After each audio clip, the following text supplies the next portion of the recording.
اللہ رب العالمین کے فضل و کرم اور آقا علیہ السلام کی نگاہ کرم کے طفیل ہم نے سورہ النساء کی 172 آیات ترجمہ اور تفسیر کے ساتھ پڑھ لی ہیں۔ آیت نمبر 173 سے ہم نے آغاز کرنا ہے۔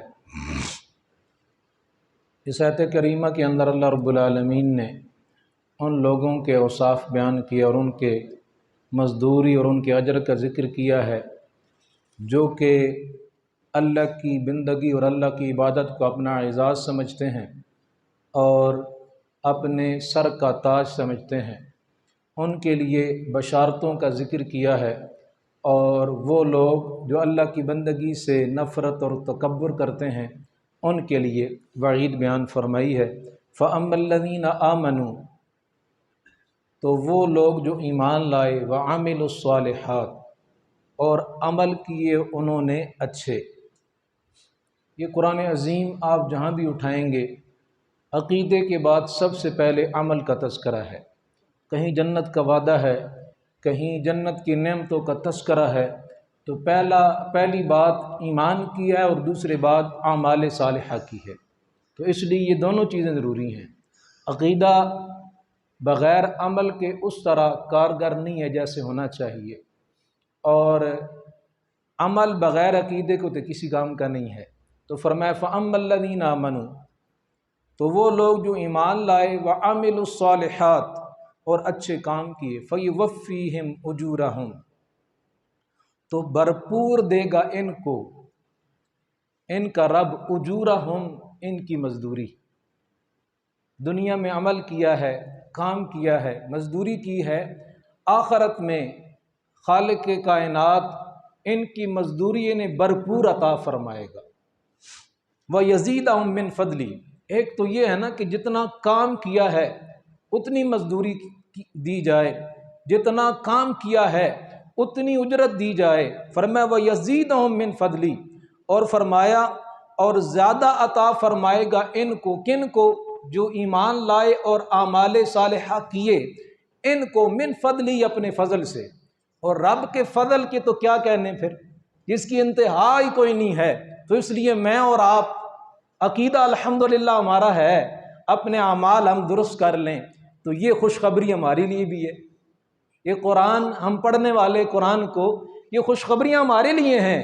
ہم اپنے آپ کو درست کر لیں، قرآن کے مطابق کر لیں، جیسے قرآن ہم سے تقاضا کرتا ہے کہ ہم ایسے ہوں، ہم ایسے بن جائیں۔ آقا علیہ السلام کی سنت، حضور کی سیرت جیسا ہم سے تقاضا کرتی ہے ہم ویسے بن جائیں، تو اللہ تعالی ہمارے اعمال کا بھی ہمیں اجر عطا فرمائے گا۔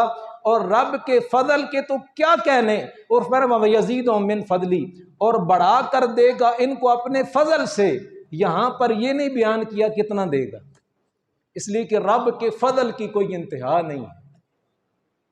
وَأَمَّا الَّذِينَ اسْتَنكَفُوا، یہ تو ہے خوشخبریاں آل ایمان کے لیے اور آل اعمال صالحہ کے لیے، اور جو اللہ رب العالمین کی عبادت سے، اللہ کی بندگی سے منہ موڑنے والے ہیں، تکبر کرنے والے ہیں، نفرت کرنے والے ہیں اللہ کی بندگی سے، ان کے لیے وعید بیان فرمائی۔ وَأَمَّا الَّذِينَ اسْتَنكَفُوا، اور وہ لوگ جنہوں نے استنکفوا، نفرت کی، واستکبروا، اور تکبر کیا اللہ رب العالمین کی بندگی کرنے سے، فَيُعَذِّبُهُمْ عَذَابًا أَلِيمًا، تو اللہ تعالیٰ انہیں دردناک عذاب عطا فرمائے گا۔ وَلَا يَجِدُونَ لَهُم مِّن دُونِ اللَّهِ وَلِيًّا وَلَا نَصِيرًا، اور نہیں پائیں گے وہ اپنے لیے اللہ تعالیٰ کے علاوہ نہ کوئی ولی اور نہ کوئی مددگار۔ قیامت کے دن اللہ کے علاوہ کوئی والی، کوئی مددگار نہیں ہے۔ کن کے لیے؟ جو اللہ کی بندگی سے منہ موڑنے والے ہیں، جو اللہ کی عبادت سے منہ موڑنے والے ہیں۔ احباب گرامی، یہ آیات اگرچہ کفار کے حق میں ہیں، لیکن میں اور آپ اپنا جائزہ بھی تو لینا۔ ہم بندگی کے حوالے سے کتنے پورے ہیں؟ کیا ہماری نمازیں پوری ہیں؟ کیا ہم روزے رکھتے ہیں؟ کیا ہم زکوٰۃ دیتے ہیں؟ کیا ہم رشتہ داروں کے حقوق ادا کرتے ہیں؟ کیا والدین کے حقوق ادا کرتے ہیں؟ اور ایز اے شوہر ہونے کے ہم اپنے بیوی بچوں کے حقوق ادا کرتے ہیں؟ تو یہ ساری چیزیں ہیں، اور بیٹا ہونے کے لحاظ سے اپنے والدین کے حقوق کا لحاظ کرتے ہیں۔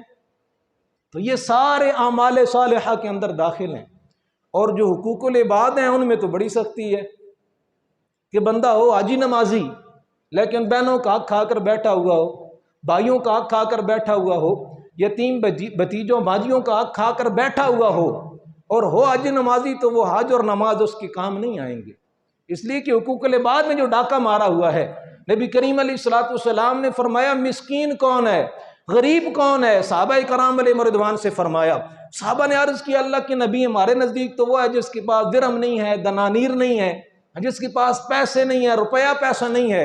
نبی کریم علیہ السلام نے فرمایا وہ غریب نہیں ہے، فرمایا غریب وہ ہے جو قیامت کے دن اعمال لے کر آئے گا، اس کے نام اعمال کے اندر نیکیاں ہوں گی، لیکن اس نے کسی پر ظلم کیا ہے، کسی پر زیادتی کی ہے، کسی کا حق مارا ہے، کسی کی کوئی چیز چھین لی ہے، تو وہ جو لوگ ہیں جن کے حقوق ہیں اس سے متعلق وہ آ جائیں گے اللہ کی بارگاہ میں، اب اسے پیش کیا جائے گا تو وہ جو اس کی نیکیاں ہیں وہ لے کر ان لوگوں کو دی جائیں گی جن پر اس نے ظلم کیا تھا، زیادتی کی تھی، کسی کی کوئی چیز غصب کی تھی، اس کے پاس کچھ بھی نہیں رہے گا، اور پھر اگر کچھ نہیں رہے گا پھر ان کے گناہ اس پر ڈال دیے جائیں گے، اور یہ آیا تھا اتنی نیکیاں لے کر اور پھر خالی ہاتھ رہ جائے گا۔ فرمایا قیامت والے دن اصل میں یہ غریب ہے، یہ مسکین ہے جس کے پاس کچھ بھی نہیں ہے۔